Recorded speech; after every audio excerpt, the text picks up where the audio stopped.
Jesus, hallelujah. Praise the Lord. యేసువే రక్షక మీకు స్తోత్రం స్తోత్రం స్తోత్రం. ప్రియమైన తండ్రి, సాయంకాల సమయం మీ పరిశుద్ధ పాదము దగ్గరకు వస్తున్నాం.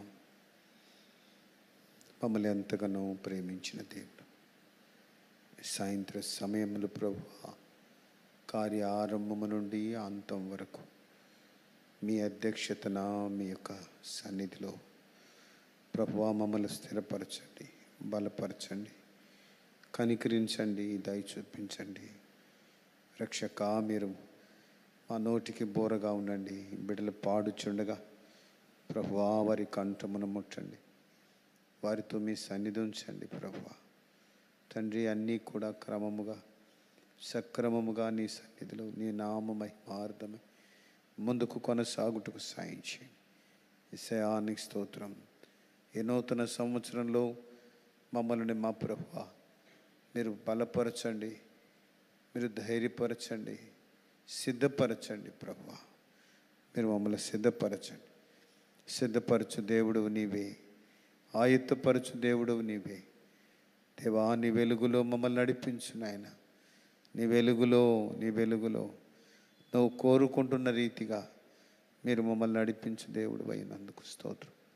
సమస్తమై ఆదియు అంతమైన దేవుడు, ఆల్ఫా ఒమేగా, మొదటివాడు కడపటివాడు, యుగ సమాప్తి వరకు సదాకాలం మాతో కూడా ఉండే దేవుడు మీరు ఇప్పుడును మాతో ఉన్నారు. ఇప్పుడును మా ఆలోచనకర్తగా ఉన్నారు.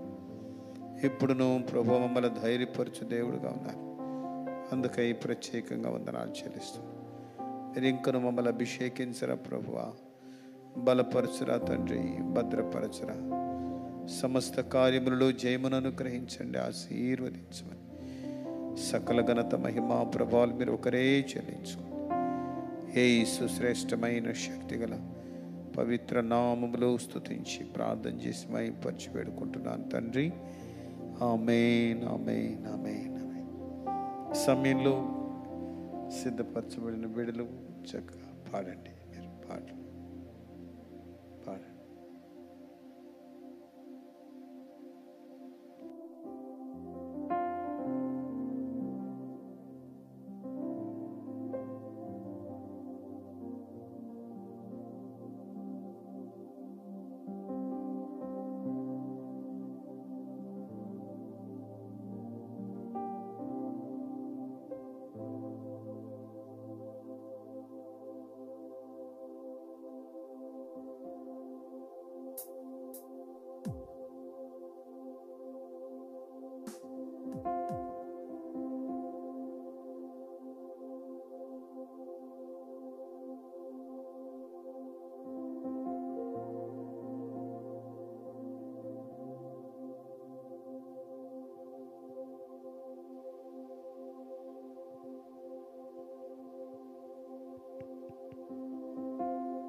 ప్రైజ్లో మొదటిగా ప్రాణేశ్వరుడా యేసునాథా అనే పాటను పాడి దేవుని నామమును మహింపరుద్దాం. ప్రాణేశ్వరుడా యేసునాథా, ప్రాణేశ్వరుడా యేసునాథా, పూర్ణ హృదయముతో ప్రతి మేలును నీ తలంచి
మహోన్నతుడైన యెహోవాకు స్తోత్రం పాటను పాడి దేవుని మహిమ పలుకుతాం.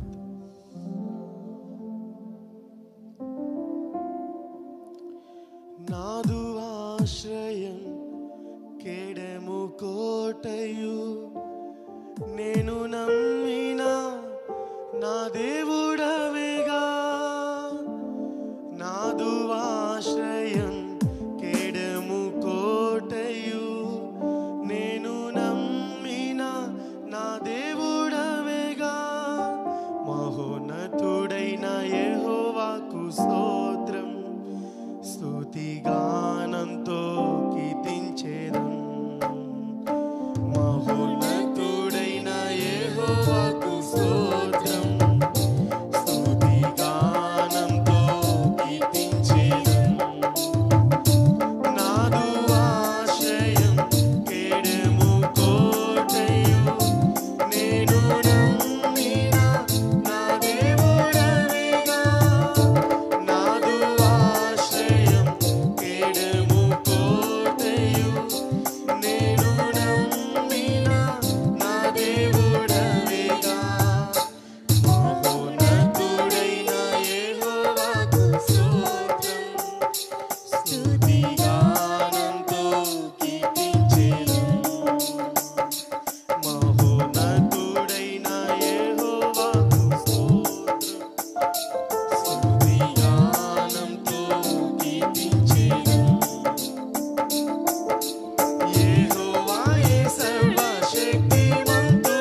పాటలు సంతోషముగా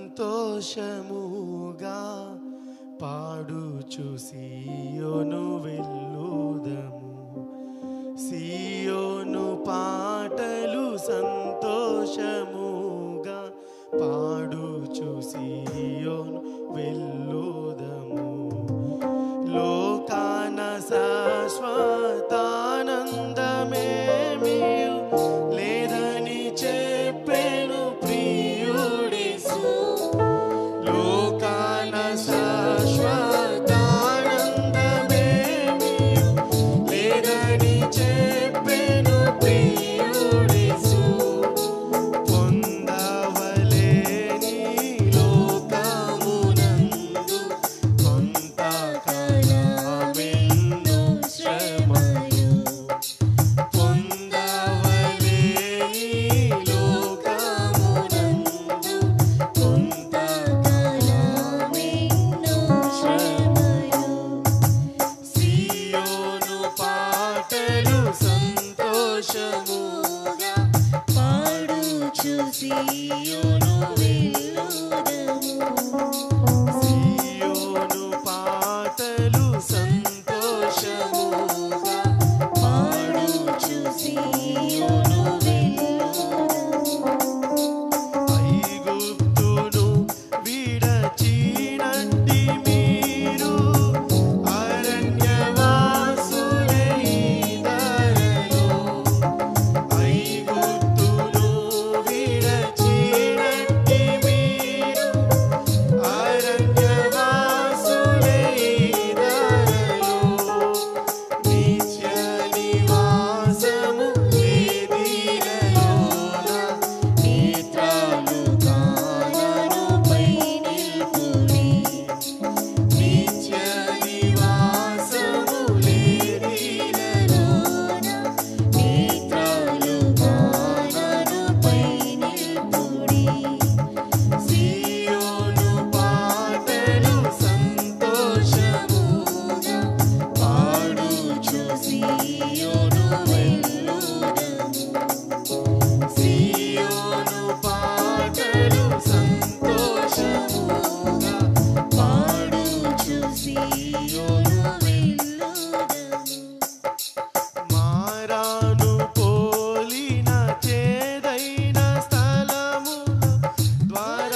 చక్కగా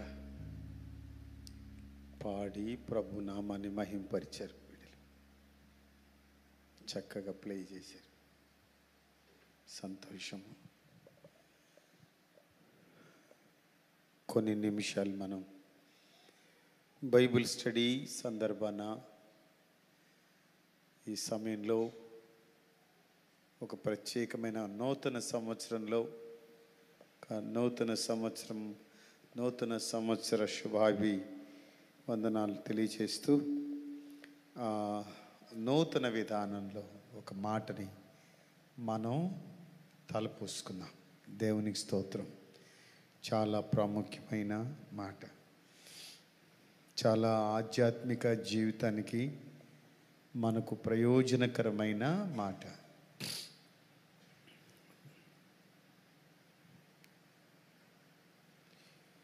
తీతు 2వ అధ్యాయం, 1 తిమోతి 2వ తిమోతి తర్వాత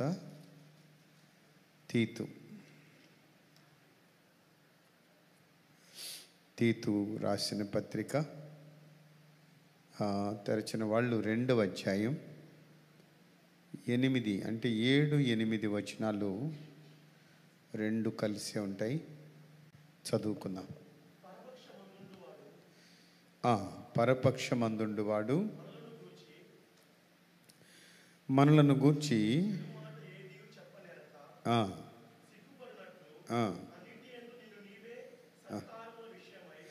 అన్నింటి యందు నిన్ను నీవే సత్కార్యముల విషయమై మాదిరిగా కనపరుచుకునము. నీ ఉపదేశము మోసము లేనిదిగాను మాన్యమైనదిగాను నిరాక్షేపమైన హితవాక్యముతో కూడినదిగాను ఉండవలెను. చిన్న ప్రార్థన. ప్రేమగల తండ్రి, పరిశుద్ధుడైన ప్రభువానికి స్తోత్రం చెల్లిస్తున్నాం. హితవాక్యముతో, నిరాక్షేపమైన హితవాక్యముతో కూడినదిగా మా జీవితం, మా ఉపదేశ క్రమం ఉన్నట్లు ఈ నూతన సంవత్సరంలో ఒక గొప్ప వెలిగింపు మీరు మాకు దయచేయండి. సహాయకుడా, నీవు తోడ్పడండి. మా ఆధ్యాత్మిక ఎదుగుదల మెరుగుపడినట్లు సహాయం చేయండి. కృప చూపించు. ఆశీర్వాదమునకు నీవే ఘనుడవు, పాత్రుడవు, మహనీయుడు, నమ్మదగిన దేవుడు. మీకు స్తోత్రం చెల్లిస్తున్నాను. ఆశీర్వదించండి. యేసయ్య నామములో స్తుతించి ప్రార్థన చేసి మహిమపరిచి వేడుకుంటున్నాను తండ్రి. ఆమేన్. ఆమేన్ చెప్దామా? హల్లెలూయా. ఇక్కడ అన్ని విషయాలు కూలంకషంగా ఇప్పుడు చదువుకున్నా అది అంత సంపూర్ణంగా అర్థం కాదు. అర్థమయ్యేటట్లుగా నేను ఒక చిన్న బిట్టు, ఒక చిన్న మాట చెప్తాను. ఆ పిల్లలు ఒకసారి ఏడకొచ్చిన దుపట్ట ముసుకేస్తారు. లేపమ్మా, లేపు. ఏంది సమయం, ఏంది దుపట్ట ముసుకేసేది ఏంది? లైన్ పై ఓ చిన్న బిట్టు మనం ధ్యానం చేసుకుందాం. ఏంటంటే ఇక్కడ ఏమంటాడంటే హితవాక్యముతో కూడినది. హితవాక్యము అంటే ఇక్కడ ఏమని రాయబడింది? ఆరోగ్యకరమైన వాక్యం, ఆరోగ్యకరమైన ఆహారము. ఆరోగ్యానికి అనుకూలమైనవన్నీ చాలా ఉన్నాయి కదా. ఇప్పుడు శరీరరీతిగా తీసుకుంటే ఆరోగ్యానికి అనుకూలమైనవి చాలా చాలా విషయాలు. ఇప్పుడు ఎక్కడ చూడు యూట్యూబ్లో ఆరోగ్య సూత్రాలు ఎక్కువైపోయినాయి కదా. ఆరోగ్య సూత్రాలు ఎక్కువ. షుగర్ తగ్గాలంటే, బీపీ తగ్గిపోవాలంటే, ఇంకా రకరకాలుగా మెడిసిన్స్ ప్రకృతిలో నుండి కాయలు, ఆకులు, కాండాలు, వేర్లలో నుండి ఎన్ని రకాలైనటువంటి ఔషధాలు ప్రకృతిలో దాగి ఉన్నాయో మనకే తెలియడం లేదు. అంత మన చుట్టే ఉన్నాయి, బట్ మనకు ఏమీ అర్థము కావడం లేదు. ఏ చెట్టులో ఏ రకమైన గుణం ఉండదో మనకు తెలియడం లేదు. పరిశోధకులు చాలామంది, ఆయుర్వేద పరిశోధకులు దాన్ని ఏం చేశారంటే పరిశోధన చేస్తూనే ఉండరు ఇప్పటి వరకు. చేసి ఈ చెట్టుని వదలబాకండి, ఈ కాయలు వదలబాకండి అని. పౌలు ఏమంటాడంటే ఆరోగ్యకరమైన బోధ, ఆరోగ్యకరమైన వాక్యం. వాక్యంలో ఆరోగ్యం ఉన్నది. నేను మీకు ఒక మాట చెప్తాను. వాక్యములో ఆరోగ్యం ఎక్కడుంది అనేది ఇప్పుడు మనం నిదానంగా కొంచెం పరిశీలిద్దాం, ఎందుకంటే చాలా ప్రయోజనకరం ఇది. అపోస్తుడైన పౌలు తిమోతిలకు రాస్తూ 4వ అధ్యాయం 2వ వచనం. తిమోతి 4:2 వచనం చదువుదామా? వాక్యమును ప్రకటించుము, సమయమందును అసమయమందును ప్రయాసపడుము, సంపూర్ణమైన దీర్ఘశాంతముతో ఉపదేశించుచు ఖండించుము, గద్దించుము, బుద్ధి చెప్పుము. ఎందుకంటే జనులు హిత బోధను సహింపక, అంటే దేన్ని సహింపక? 3వ వచనంలో హిత బోధ అంటే ఆరోగ్యకరమైన, తీతులో మనం చదువుకున్నాం 2:8. అక్కడ ఏమన్నాడు?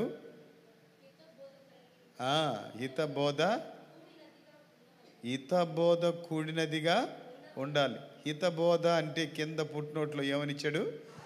ఆరోగ్యకరమైన వాక్యం. అదే పౌలు తిమోతి కూడా రాస్తూ ఏమంటున్నాడంటే చూడండి, ఎందుకనగా జనులు హితబోధను సహింపక దురద చెవులు గలవారై తమ స్వకీయ దురాశలకు అనుకూలమైన బోధకులను తమ కొరకు పోగు చేసుకుని సత్యమునకు చెవియ్యక కల్పన కథల వైపునకు తిరుగు కాలము వచ్చును. ఓ మాటలు చెప్పాలంటే వచ్చే ఉన్నది, వచ్చును. కాబట్టి హితబోధ, ఆరోగ్యకరమైన బోధ. పౌలు ఏమంటాడంటే గద్దించైనా హితబోధ చెయ్యి. ఈ దినాల్లో గద్దింపునకు చోటు ఉందా లేదా? లేదు. చిన్న ప్రార్థన చేస్తున్నాము అని వాక్య వెలుగులోకి వెళదాంలేండి. ప్రార్థన పూర్వకంగానే కూర్చున్నాం, ముగింపులో చేసుకుందాం. కానీ నేనేమంటానంటే ఇది గనక మనం అర్థం చేసుకోగలిగితే మన ఆధ్యాత్మిక ఆరోగ్యమే మన జీవితంలో సర్వరోగ నివారణి. హల్లెలూయా. మన ఆధ్యాత్మిక ఆరోగ్యం సర్వరోగ నివారణి. అది ఒక ప్రత్యేకమైన, అంటే మన చింతలలో మన ఆలోచన గమనాల్లో ఏమి తొలగిపోద్ది అని అంటే దోషమో తొలగిపోద్ది. దేవునికి స్తోత్రం కలుగునుగా. అందుకే అంటాడు గద్దింపు,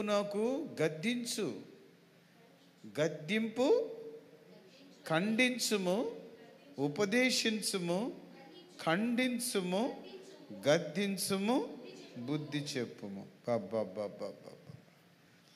ఇప్పుడు నాటు వైద్యము అంటేనే కఠినమైన పథ్యం కదా, కొంచెం పథ్యం కరెక్ట్గా ఉండాలి అని అంటారు.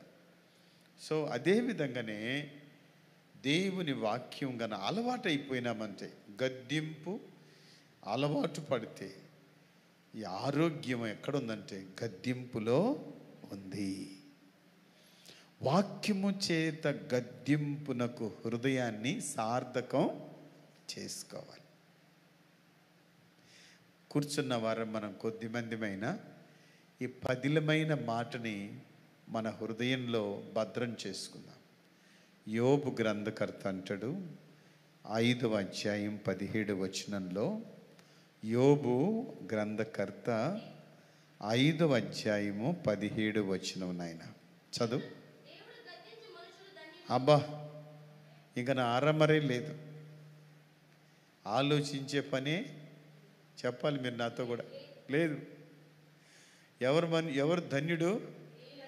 ఇప్పుడు మనం ధన్యులము కావాలి అంటే గద్దింపునకు లోబడాలి. దేవుడు గద్దించు మనుష్యుడు కాబట్టి భూలోకంలో ధన్యజీవులు మనం కావాలి. వాస్తవంగా ఏ సంఘములో గద్దింపు ఉండదో, ఏ వ్యక్తికి గద్దింపు ఉండదో, ఏ కుటుంబానికి దేవుని గద్దింపు ఉండదో ఇప్పుడు గుడ్డిగా చెప్పేయచ్చు మనం. ఏమని? వారు ధన్యులు. అది ధన్యజీవులు కాలేరు.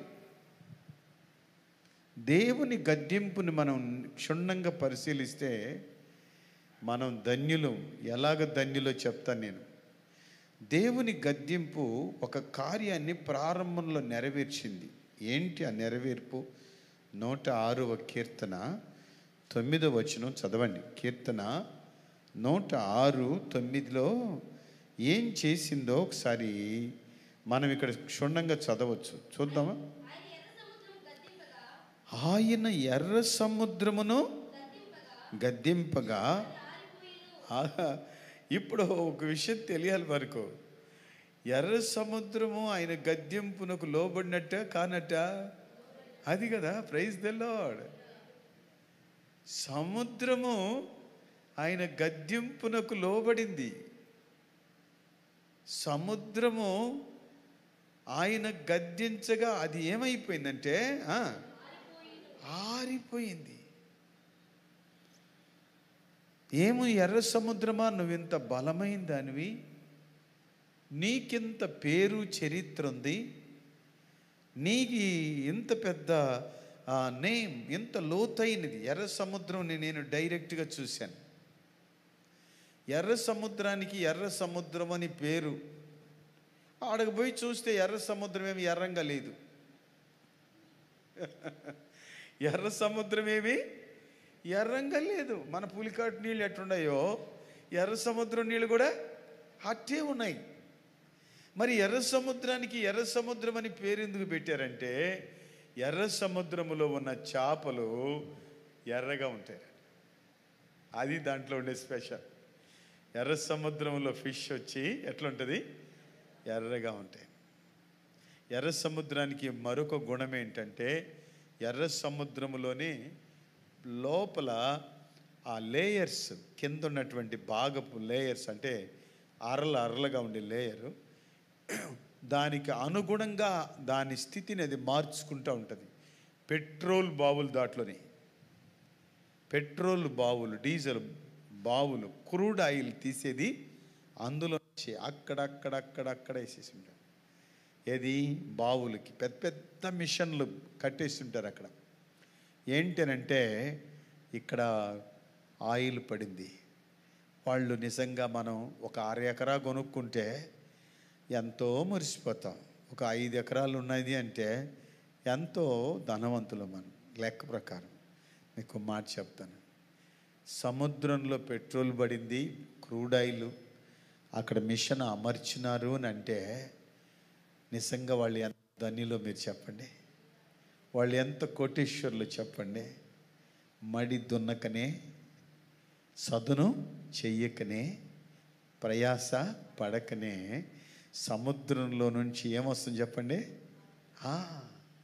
ఇప్పుడు దాని ద్వారా అవి మన దేశము కంటే చిన్న దేశాలైనా మన దేశము కంటే సంపన్న దేశాలు. కారణం అంత అంత అంత గొప్ప నిధులు దాంట్లో దొరుకుతున్నాయి.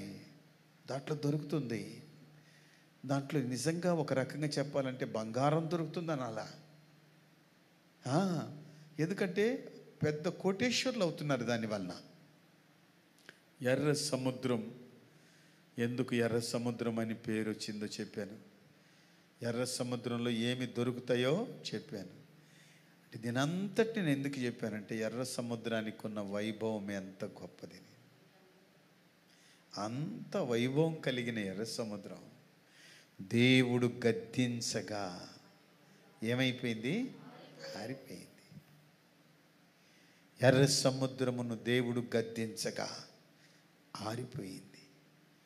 అంటే ఈ ప్రకృతిలో పేరుగాంచిన సముద్రం మొట్టమొదటి ఎవరికి లోబడుతుంది చెప్పండి?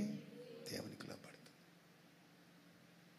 కాబట్టి మన నిజ జీవితంలో నేను ఈ విషయాన్ని మీకు నెమ్మదిగా మనకున్న సమయంలో మెల్లగా 4 మాటలు చెప్తాను. మెల్లగా. ఎర్ర సముద్రము గద్దింపుగా ఆరిపోయిందని పలుమార్లు చదువుతున్నాం. అప్పుడు మనకు వచ్చే అర్థమయ్యేది ఏంటంటే దేవుని బలం ఎంతటిదో చూడని. నిజమే. కానీ అదే దేవుని బలం మన జీవితంలో ఏమి కోరుకుంటున్నాడంటే మనమందరం దేవునికి లోబడిన బిడ్డలంగా ఉండాలని కోరుకుంటున్నాడు. సముద్రము ఆయన మాట వింటుంది, ప్రకృతి ఆయన మాట వింటుంది. బట్ మాట విన్నోళ్ళు ఎవరు? మానవుడే. అందుకే మానవుని గురించి దేవుడు ఏమన్నాడంటే యెషయా గ్రంథంలో మానవుని గురించి దేవుడు అన్న మాట ఏంటంటే, ఒకసారి ఈ భాగాన్ని మనం చూద్దాం. మొదటి అధ్యాయం 2వ వచనం. మొదటి అధ్యాయం 2వ వచనం. నాయనా, యెహోవా మాట్లాడుచున్నాడు, ఆకాశమా ఆలకించు, భూమి చెవియొక్కుము. నేను పిల్లలను పెంచి గొప్పవారినిగా చేసి తిని వారు నా మీద ఏమై ఉన్నారు? వారు దేవుని మీద తిరగబడినారు. ఆయన వారికి చేసింది ఏంటంట? పిల్లల్ని పెంచాడంట. పెంచడం ఒక ఎత్తు, వారిని ఏ విధంగా చేశాడు? గొప్పవారిని చేశాడు. ఈ రోజున పిల్లలు పెంచి, నేను అన్నానే సముద్రములో ఎంత ఖజానా బయటకు వస్తుంది, ఎంత గనులు ఎంత తీస్తున్నారు. ఇదంతా దేవుడిచ్చిందే కదా, ఇదంతా దేవుడిచ్చిన నిధులే కదా. ఈరోజు మనం ఊపిరితో ఉన్నామంటే దేవుని దయ. ఈరోజు మనం ఆరోగ్యంగా ఉన్నామంటే దేవుని దయ. ఈరోజు చక్కగా భోజనం చేయగలుగుతాం, దేవుని దయ. కాబట్టి దేవుని దయ లేకుండా ఒక వ్యక్తి భూలోకంలో ప్రశాంతంగా బ్రతక, దేవుని దయ లేకుండా ఒక వ్యక్తి దీర్ఘాయుష్మంతుడు కాలేడు. అందుకనే యెహోవా గద్దించు మనుషుడు, యెహోవా గద్దించు మనుష్యుడు. ఇప్పుడు గద్దింపు ఎంత అవసరమో ఇది నా పాయింట్. మరుగున పడిపోయిన మంచి నిధిని మనం మరుగునే ఉంచడం మనకు ఆశీర్వాదం కాదు. మరుగున పడిపోయిన మంచి విషయాన్ని మనం తలపోసుకోవటం, గమనానికి తెచ్చుకోవటం, దాన్ని గుర్తు చేసుకొని దాన్ని మన హృదయంలో ప్రతిష్ఠ చేసుకోవటం మనకు ఆశీర్వాదం. అందుకే కీర్తనకారుడు అంటాడు ఒక మాట, 141వ కీర్తన, 141వ కీర్తన చదువుతామా? 5వ వచనం. నీతిమంతులు నన్ను కొట్టుట నాకు ఉపకారం.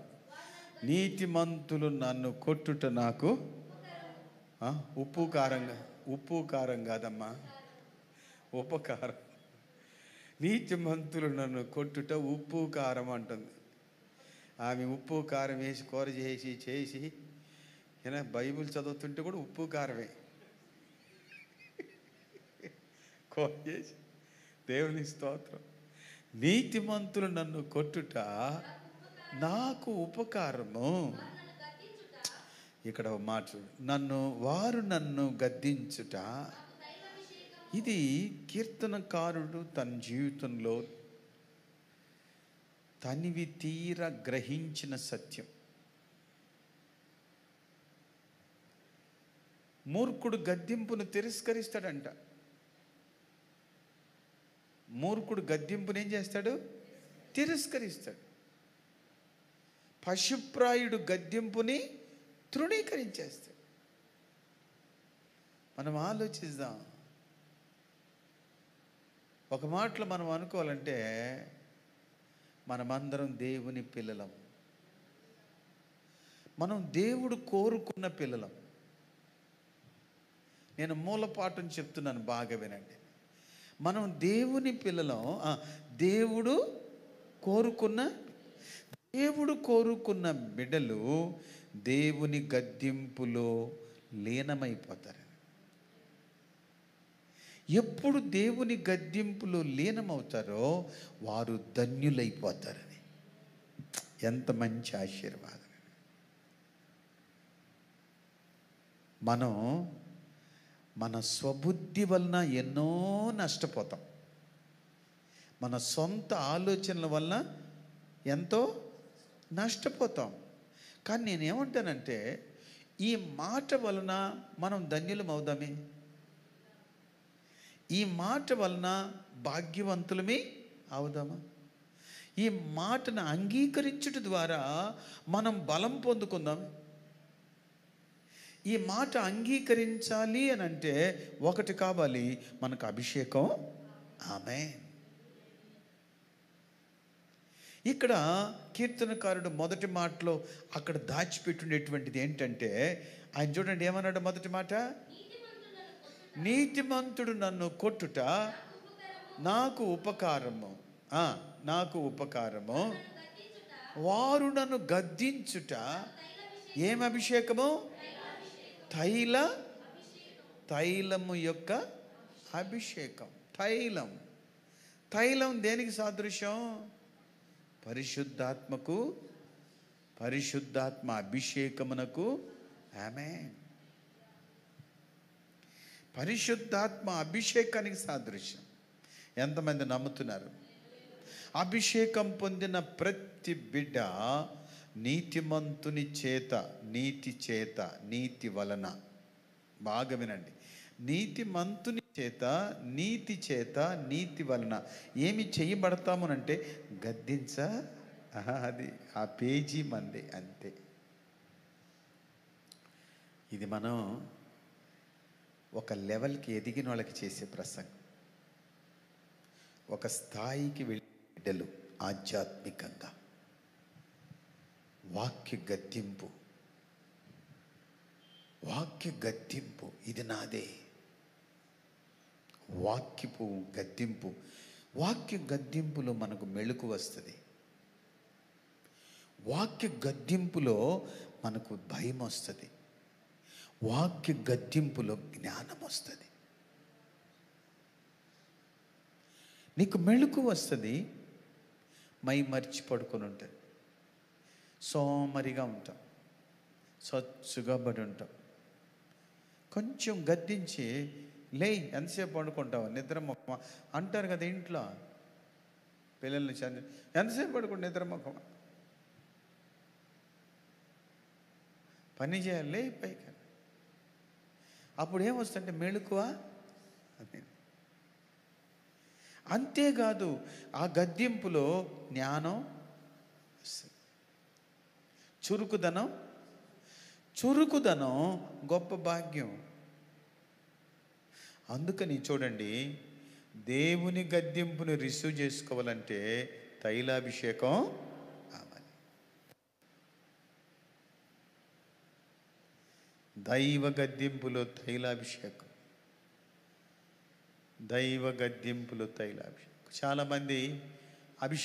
చాలామంది అభిషేక కూటాలు జరుపుతుంటారు. ఇది ఎంత వెరితనం అంటే మీరు బాగా వినండి, ఇప్పుడు చెప్తాను. అభిషేకం అభిషేకం అభిషేకం అంటే అని ఏడెగిరి ఆడెగిరి ఏడు. ఆగండి, నేను అది నన్ను అడిగితే ఆగండి ఆగండి ఆగండి అట. ఏమనంటే తైలాభిషేకము, నీ అభిషేకము వాక్యపు వెలుగులో ఆరోగ్యకరమైన బోధలో అమరడానికి. ఆ తైలాభిషేకం ఆరోగ్యకరమైన బోధని ఎత్తుకుతుంది. ఆరోగ్యకరమైన బోధలో అది ఈడుబడుతుంది, అతుకుతుంది. ఎక్కడైనా తప్పుడు ఉపదేశం జరుగుతుంటే కూర్చోడానికి ఇష్టపడ. I don't like that. నా మేం మాటి వినమండి. ఎందుకనంటే ఇక్కడ ఏమి లేదు, ఆరోగ్యము.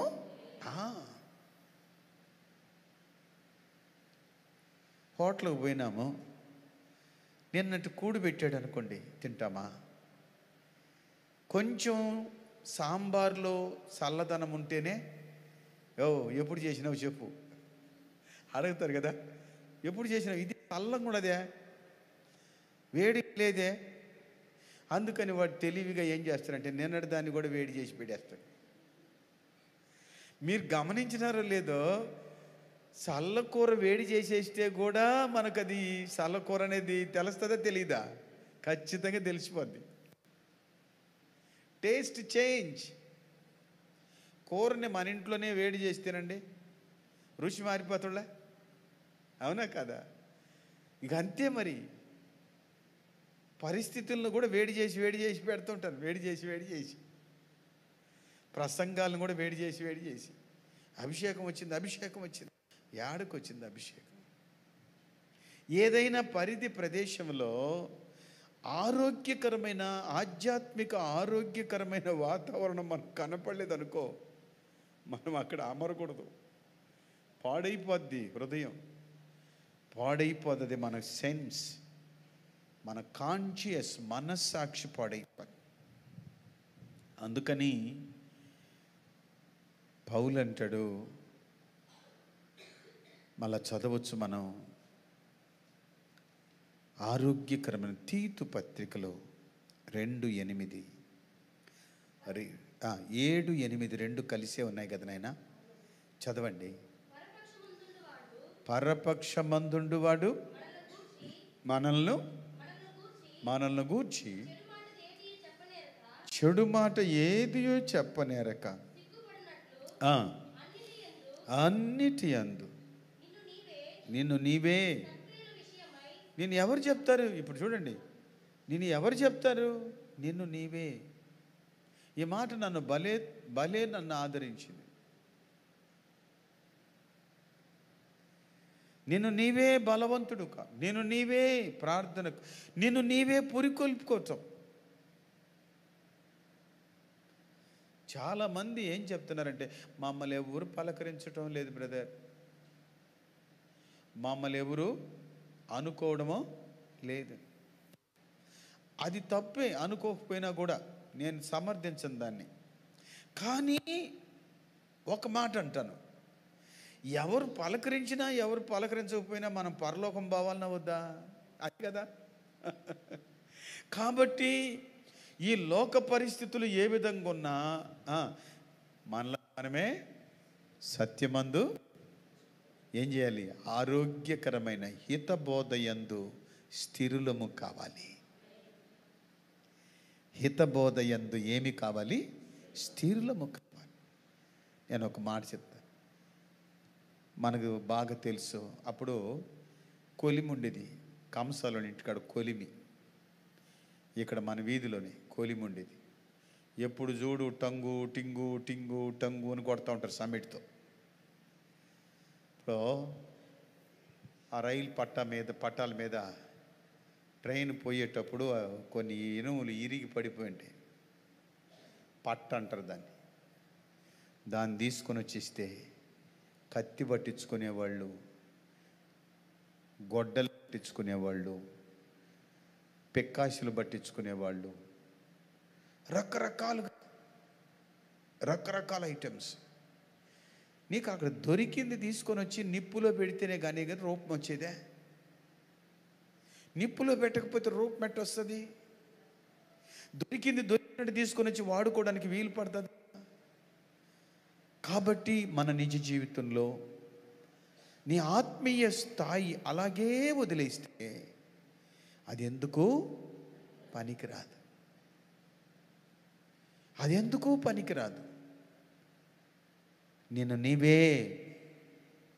నీవే అంటాడు సామెతలు 3వ అధ్యాయం 12వ వచనంలో. చాలా చక్కటి మాట, చాలా మంచి మాట ఇక్కడ ఉంది.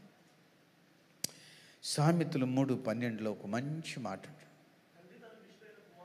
తండ్రి తనకు ఇష్టుడైన కుమారుని గద్దించు రీతిగా యెహోవా తాను ప్రేమించు వారిని ఏం చేస్తారంట? ఇప్పుడు వినండి, ఇష్టుడైన కొడుకుని ప్రేమించు వారిని. ఇప్పుడు ఈ గద్దింపు అనే మాట ఎక్కడెక్కడ మీకు కనబడుతుందో మీరు ఆలోచించండి. గద్దింపు అనేది మున్సిపాలిటీ కాలువ పక్కనేమీ లేదది. నన్నే గద్దిస్తారు, నన్ను చూసి మాట్లాడతారు, నన్ను పొడిచి మాట్లాడతారు. ఏం మనకి తలరాత? బాగా మీరు ఆలోచించండి. గద్దింపు ఎవరికి వస్తుందంటే తండ్రి తను అది గద్దింపు ఎవరికి వస్తుందంటే తండ్రి తనకి ఇష్టుడైన కుమారుడంట తను ప్రేమించువారు.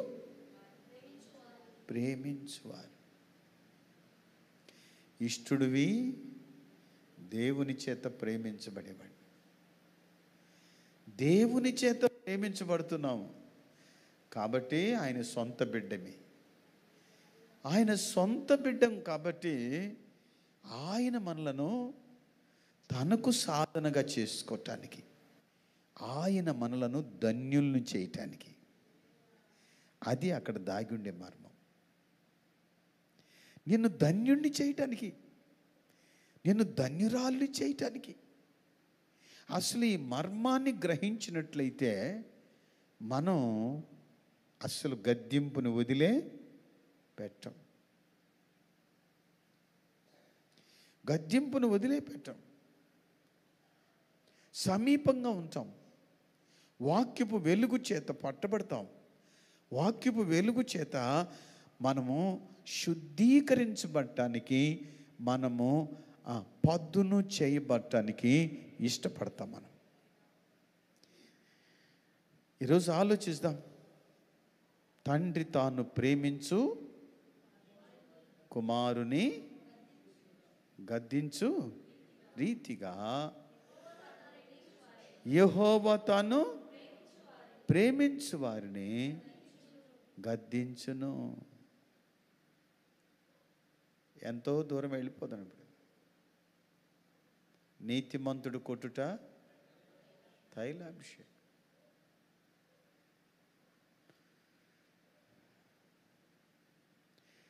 నీతిమంతుడు గద్దించుట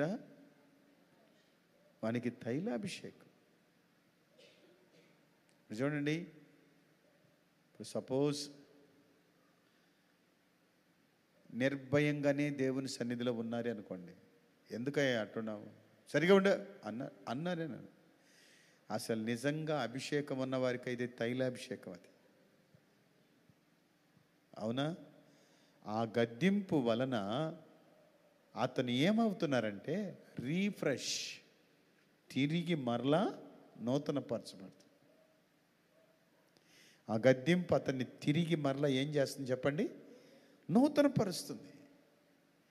తిరిగి మరలా నింపుతుంది. తిరిగి మరలా దేవుని వెలుగు చేత ప్రకాశింప. ఇక్కడ మీతో ఒక మాట చెప్పాలి.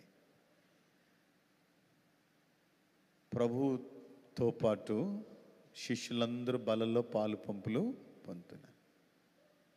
యోధా ఇస్కరియోతు కూడా బలలో పాలు పంపులు పొందుతున్నాడు.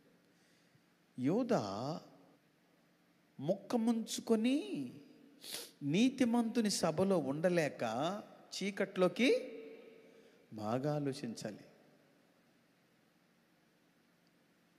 అతను తిరిగి రీఫ్రెష్ అయ్యాడా? ఇది చాలామందికి ప్రయోజనం అని నేను అనుకుంటున్నాను. అతను తిరిగి రీఫ్రెష్ కాలేకపోయాడు. అవకాశం చాలాసార్లు ఇచ్చాడు దేవుడు, కానీ ఆ అవకాశాన్ని అతను ఏం చేసుకోలేకపోయాడు, లైఫ్లో పురస్కరించుకోలేక ఉపయోగించుకోలేక పోయాడే. కాబట్టి దేవుడు తను ప్రేమించు వారిని ఆయన గద్దిస్తే ఆ గద్దింపు మనకు తైలాభిషేకంగా, ఆ గద్దింపు మనకు ధన్యజీవులంగా, నీవు ధన్యుడివి, నీవు ధన్యుడివి. ఇంకా కూడా కొన్ని మాటలు నేను మరవలేము. చూడండి, మీకు ఒక మాట చెప్తాను. అది సామెతలు 28, 23, 29, 15. అదే సామెతలు 28, 23. సామెతలు 28, 23 ఏముందో చూడండి ఇక్కడ. నాలుకతో ఇచ్చకములాడువాని కంటే నరులను గద్దించువాడు తుదకు ఎక్కువ. ముందు మేలు తెలుసుకోలేకపోయినా చెప్తుంటా చూడండి, రే నా మాటలు ఇప్పుడు కాకపోయినా రేపు ఉపయోగపడతాయిరా నీకా. తల్లిదండ్రులు అంటుంటారు కదా కదా, నేను ఇప్పుడు నీకు పగవాడినిలాగే కనపడతాను, నీకు నేను ఇప్పుడు పగవాడినిలాగే పగదానిలాగే కనపడతానయ్యా. నా మాటలు నువ్వు ఇప్పుడు కాదు రేపు చూస్తావు, తలపోసుకుంటావు. తుదకు అతడు ఏమి పొందుతాడంటే ఎక్కువ దయ పొందును. అంటే దీన్ని బట్టి మనకు అర్థం కావాల్సింది లోపల ప్రేమించుట కంటే బహిరంగంగా గద్దించుట మేలు. లోపల ప్రేమించడం కంటే బహిరంగంగా గద్దించడం, ఈ విషయము నాకు చాలా కాలం అర్థం కాల. లోపల ప్రేమించడము బహిరంగంగా గద్దించడం ఏందిరా ఇది అనుకున్నాను. చాలా కాలం అర్థం కాల. మా చిన్నప్పుడు అంటే రమారమి నాకు ఒక 25 సంవత్సరాలు వచ్చినాయి అప్పుడు. ఆ వయసులో అప్పుడు మా తమ్ముడు, వాడు నా వెనకలోడు, వాడికి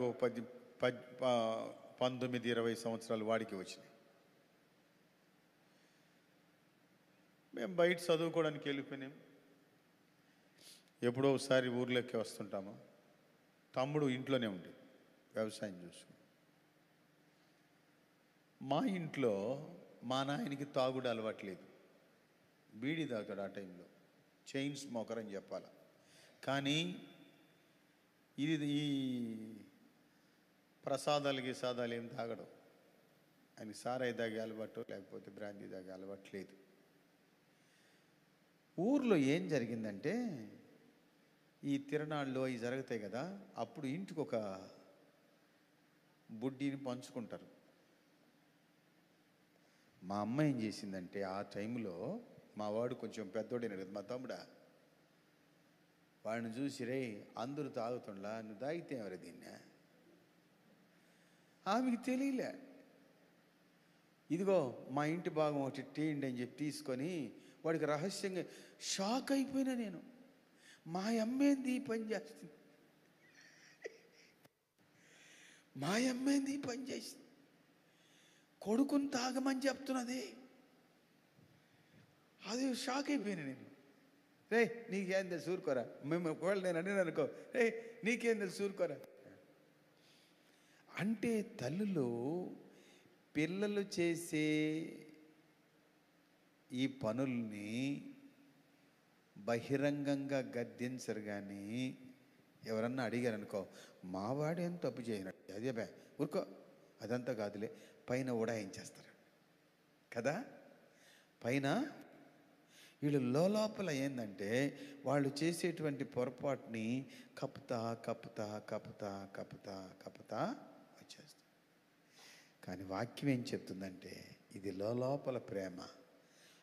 లోపల ప్రేమించుట కంటే బహిరంగంగా. ఒకడికి ఉరిశిక్ష విధించారంట. ఉరిశిక్ష విధించి వాడిని ఆఖరిగా నువ్వు కోరిక కోరుకుంటావు అడుగుతారు కదా, ఆఖరి కోరిక కోరుకో అన్నారంట. మా అమ్మని చూడాలన్నాడు అంటాడు. ఇది తెలుసు మీకు, అమ్మని చూడాలని ఉంది అన్నాడంట. అయ్యరా ఆఖరి కోరిక కదా, వాళ్ళ అమ్మని చూడాలంటున్నాడు, వాళ్ళ అమ్మని పిలిపించండి అంటే వాళ్ళ అమ్మ వచ్చింది. వస్తే వాళ్ళ అమ్మని నీ చెవిలో ఒక మాట చెప్పాలని చెప్పి చెవు బట్టి కొరికాడు. నీ చెవిలో మాట చెప్పాలని చెవు బట్టి ఏమినంటే, నువ్వు నేను పక్కింట్లో పోయి తోటకూర దంటూ దొంగిలించుకొచ్చినప్పుడు గన నన్ను బహిరంగంగా గద్దించుంటే ఎట్టా బహిరంగంగా గద్దించు. ఎంత దూరం వచ్చుండు కదమ్మా, ఎంత పెద్ద పనిష్మెంట్కి కారణం ఎవరుమా నువ్వు చెప్పుమా. నన్ను లోపల ప్రేమించి నేను ఏమి చేసినా నువ్వు సమర్థిస్తా, లోపల ప్రేమిస్తా రాబట్టి ఇప్పుడు నా గతి ఎడగదెల్లారింది. ఇప్పుడు నా మరణానికి కారణమే నువ్వు, ఇప్పుడు నా చెడ్డ పేరుకు కారణమే నువ్వు. గనుక ప్రియులారా, ఇక్కడ వ్రాస్తాడు, మళ్ళొకసారి రిపీట్ చేస్తారా? 28:23 సామెత.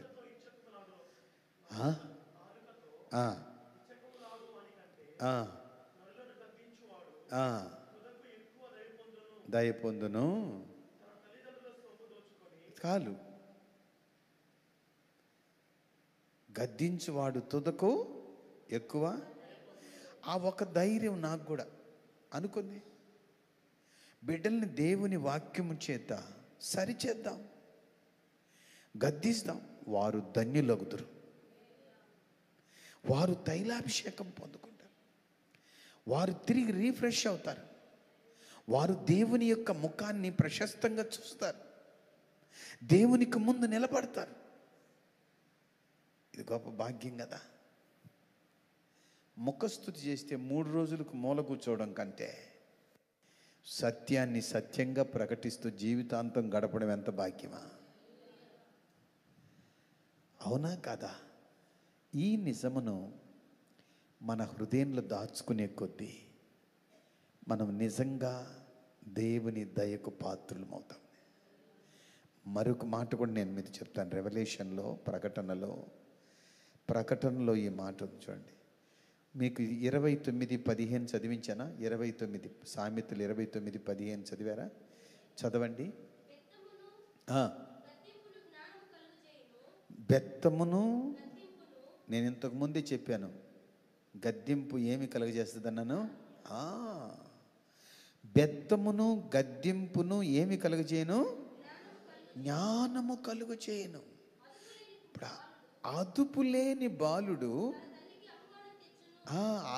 అనుమానం కాదమ్మా, అదే అవమానం. నువ్వు ఉప్పు కారం అంటావు, అవమానం.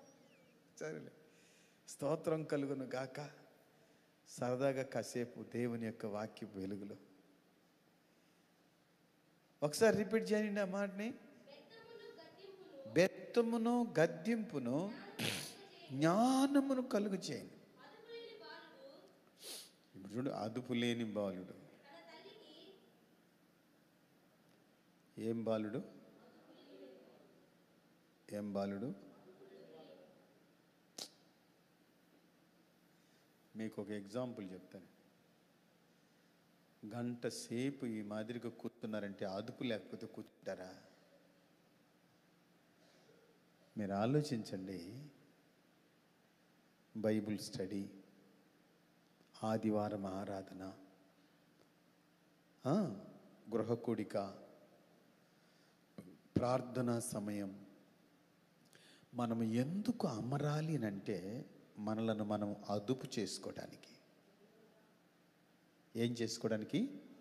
కాసేపు కూర్చుందని. ఈ సమయం మన ఇష్టం, లోకంలో కూడా గడపచ్చు. కానీ లోకంలో ఉంటే నానా చింతలు అవన్నీ ఆలోచించాల్సినవి. కాసేపు దేవుని సన్నిధిలో మనలను మనము ఆదుపు చేసుకోవటం, మనలను మనం ఆదుపు చేసుకుంటే మనం ధన్యులమవుతాం. ఆనంద తైలము, అభిషేక తైలం, గద్దింపులో ఉండే రహస్యం, గద్దింపులో ఉండే రహస్యం. దేవునికి స్తోత్రము కలుగును గాక. అందుకని ప్రకటనలో కూడా ఈ మాట చదువు మనం. ప్రకటన 7వ అధ్యాయం 5వ వచనం. ప్రకటన గ్రంథం 7వ అధ్యాయం 5వ వచనం చదువుతారా?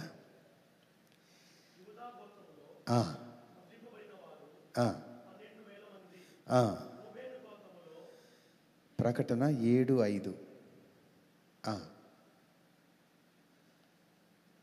ఒకసారి చదువుతాను నేను చదువునా? ప్రకటన. దేవుని గణనామానికి మహిమ కలుగును కాక.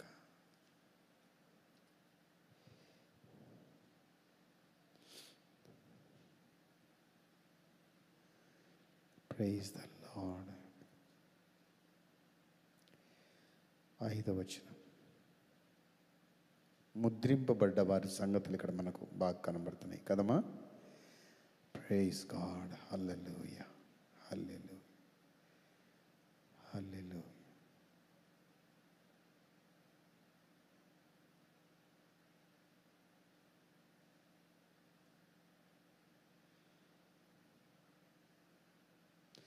సో నేను ఇప్పుడు దాని తర్వాత నేను దీన్ని మీకు చూపిస్తాను. నెక్స్ట్ వర్స్కి రండి. యెషయా గ్రంథం 50వ అధ్యాయం 2వ వచనం. యెషయా గ్రంథం 50వ అధ్యాయం 2వ వచనం. ఓకే.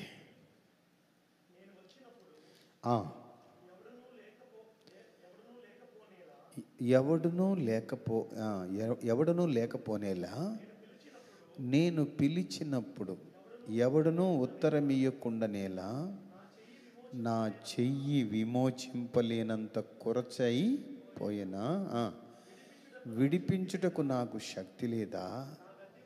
నా గద్దింపు చేత సముద్రమును ఏమి చేయుదును?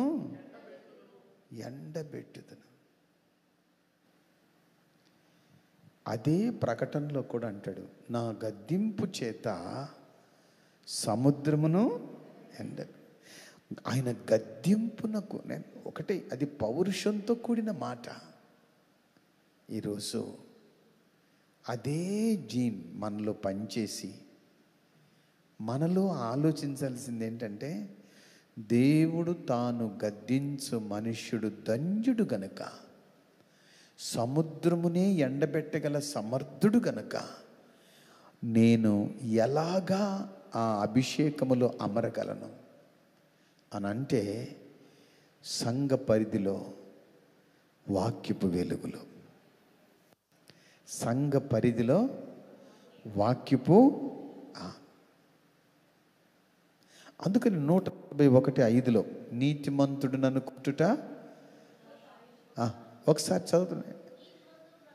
నీతిమంతుడు నన్ను కొట్టుట నాకు ఉపకారము, వారు నన్ను గద్దించుట. ఇది సంఘ పరిధిలోనే జరగాలి, సంఘ పరిధిలో జరగాలి. నేనేమంటానంటే, ముగిస్తాను, నా సంఘము గద్దింపుతో కూడిన వర్తమానాన్ని అందించగల సంఘం.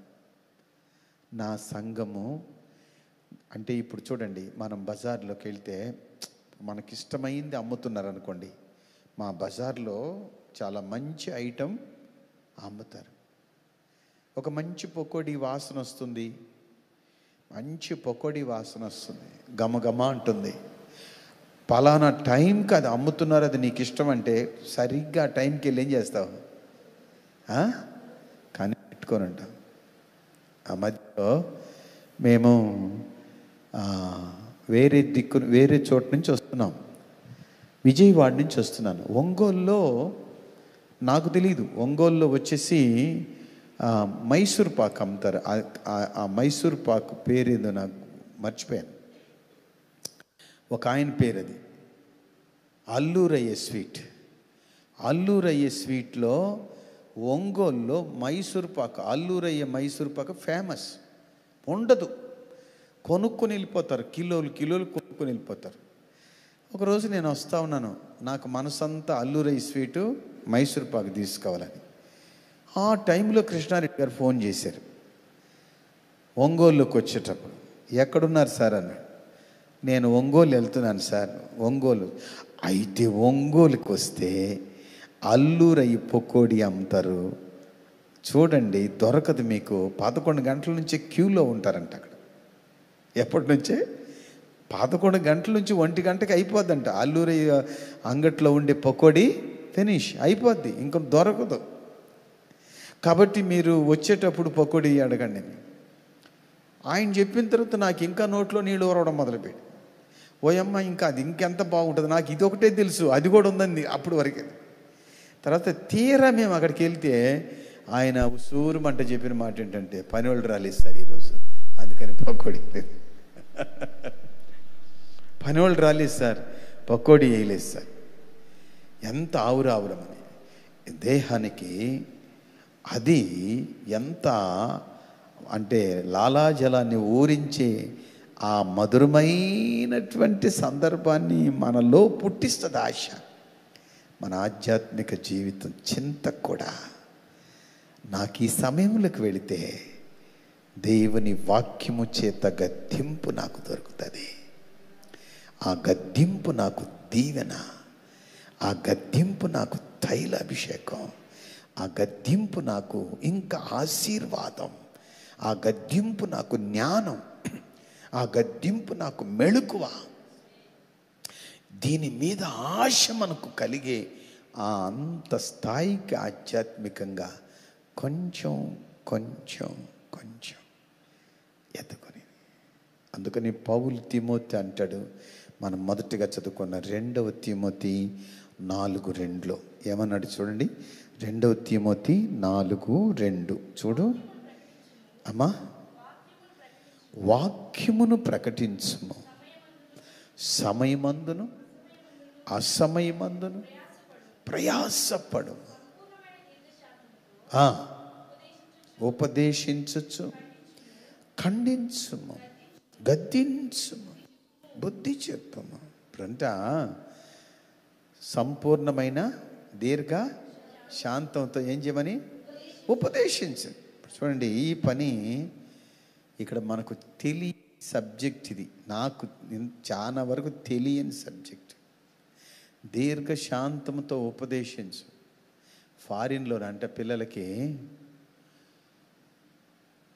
వాళ్ళు నేర్పిస్తారంటే పేరెంట్స్ ఎట్లా నేర్పిస్తారంటే, ఏదైనా చేయకూడదు పిల్లలు చేస్తారంటే నో రాంగ్ అంటారంట. ఏదైనా మంచి పని చేస్తారు రైట్ గుడ్ అంటారంట. ఎన్ని మాటలు? 2. మంచి చేస్తే ఏమంటారు? Right good. తర్వాత ఏదన్నా చెడు చేస్తే నో రాంగ్ అంటారు. అంటే చిన్నప్పటి నుంచి వాళ్ళని కొట్టకుండానే, వాళ్ళని తిట్టకుండానే, గద్దించకుండానే వాళ్ళ దగ్గర రైట్ వే రాంగ్ వేని అర్థమయ్యేలాగా ఉపదేశించేస్తాను నేను. అది మనకు అర్థమే కావట్లేదు. మన కంట్రీ వాళ్ళకి అట్ట కాదు. 4 బాదులు బాధితే కానీ మనకు గుణపడదు, బాదులు 4 తింటే కానీ వాడికి గుణపడదు.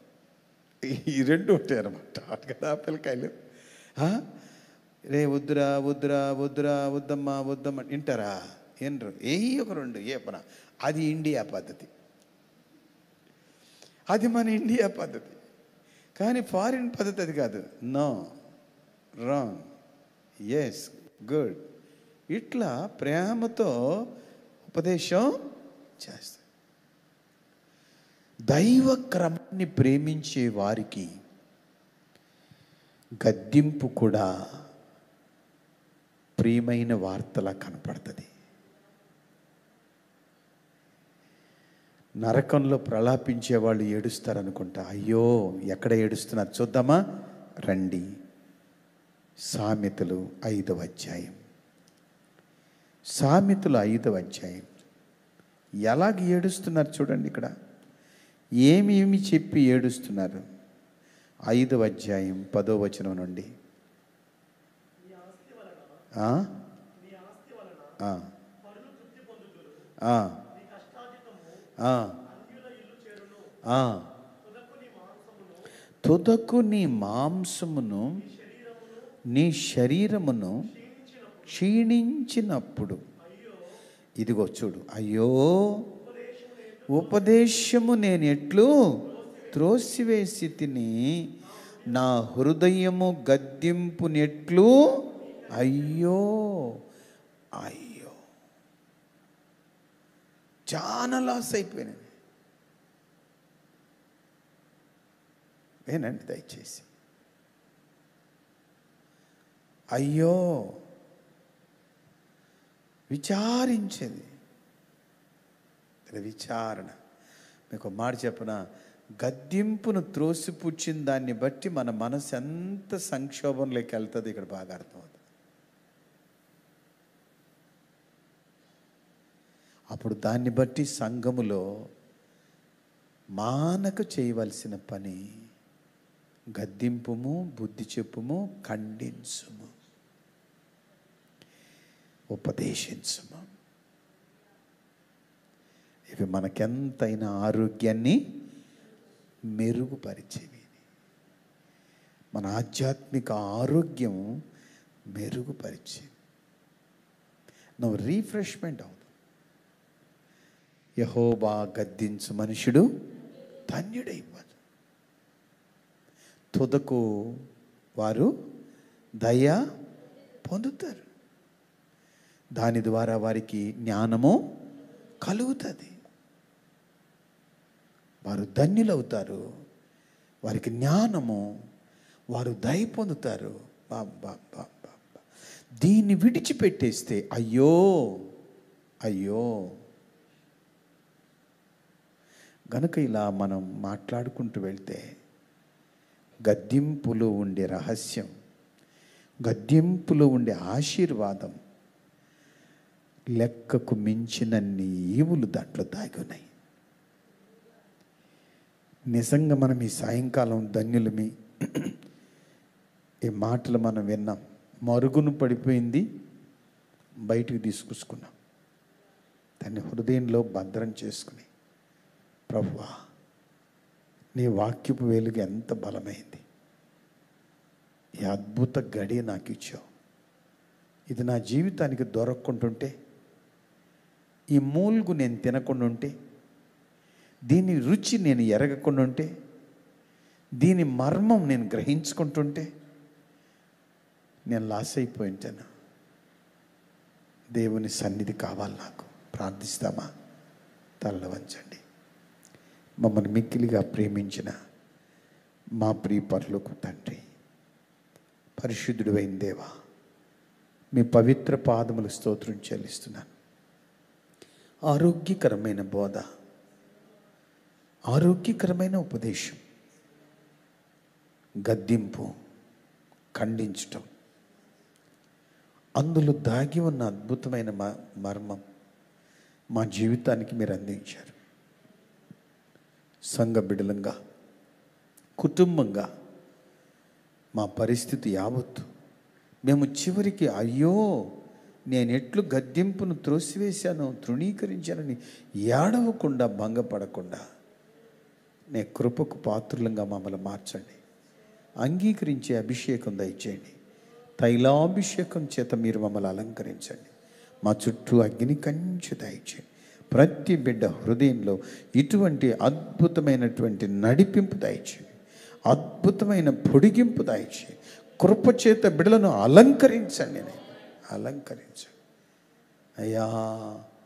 మీరు ఆశీర్వదించమని, కనికరించమని యేసు శ్రేష్టమైన శక్తి గల పవిత్ర నామములో స్తుతించి ప్రార్థన చేసి మహిమపరిచి వేడుకుంటున్నాను తండ్రి. ఆమేన్. నా ప్రాణమా యెహోవాను సన్నతించుము. నా అంతరంగమున సమస్తం ఆయన పరిశుద్ధ నామమును సన్నతించు. నా ప్రాణమా యెహోవాను సన్నతించు. ఆయన చేసిన ఉపకారముల్లో దేన్ని మరొకము. ఆమేన్.